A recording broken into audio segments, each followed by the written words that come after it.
Hi, this is Valerie Carsey, and this is my 3-word challenge blog. I did not get any submissions this week, so I'm going to read my own submission. And the words this week were red, garage, and thumbtack. So here we go. The blades of grass of spring were emeralds, but here in the summer they are brass and copper. I walk with a long stick, mimicking a hatchet to make my way through brush as tall as my shoulders. In the thick of it, I am seeking a red door at the base of a very large tree, entering into the realm of magic. Today is the 4th of July in America, and small children are wearing their red, white, and blue stripes, anticipating fireworks while their parents drink good American beer. I am looking for an escape. The red door is small, so I have to duck my head to squeeze inside, but once I close the door behind me, the sweltering heat of summer is shut off.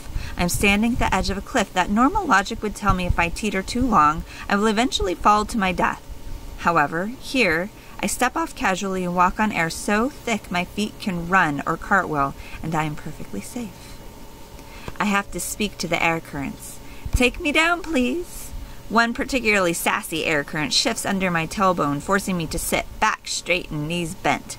I can hear the cute small shrills of the tiny current as it giggles against my legs. I have had long conversations with the wind before. Their words sound like whispers and tickle my ears. "Thank you," I say as I am gently nuzzled to a standing position, standing directly in front of the open garage of a steampunk tinkering fairy. He wears strips of leather and large bulbous glassware to help magnify the tiny microscopic bits of metal. His name is Cloudus, and he is manipulating the metals in his alchemist ways to be the exactly right hardness, color, smell to whatever he is working on in the moment. "Hello, stranger," Cloudus teases, while his wings shimmer like a dog's tail wags. "Here to see Stringa?" Stringa is a fairy of strings of time. She is sort of like the fates that cut the string of life to end it. She takes different strings of time and weaves them together based on different decisions people are making at the moment. She weaves life stories. Her home is filled with these tapestries that shimmer iridescently. They always look wet, and if they are about to sweat onto the carpeting. I was here to see Stringa, so I say, "Yes, I am," to Cloudus, give him a wave, and continue to walk down the road of feathers and flower petals. The sky is an impressive yellow and pink, meaning the magical realm was delighted today. Stringa can already hear me coming. She is fiddling with a thumbtack, about to place yet another tapestry on the wall. That one is the life of a blowfish. It is not very big, carries various blues, grays, and silvers. Stringa looks very pleased. She refuses to tell me who is the weaver of my tapestry. "One must never know their weaver," she says. In fact, I am to be constantly repelled by my weaver like opposing magnets, as to never face him or her, and Stringa refuses to tell me anything about my weaver. Today is the loud boom day, correct? She says this, and her whole body leaps into a fanned-out high five and goes rigid as she says, "Boom!" Stringa has shoulder-length, wavy red hair, red fingernails, red lips, and emerald green eyes. Even her skin has a red hue to its tanned quality. "Ah," Stringa continues on, though I hadn't answered. "You know, hiding in the realm of magic is not very good for your tapestry." Stringa has told me this on numerous occasions. "I want a boating adventure with mystery and monsters," I say back to her. "So you avoid the boom for more dangerous antics?" I smile.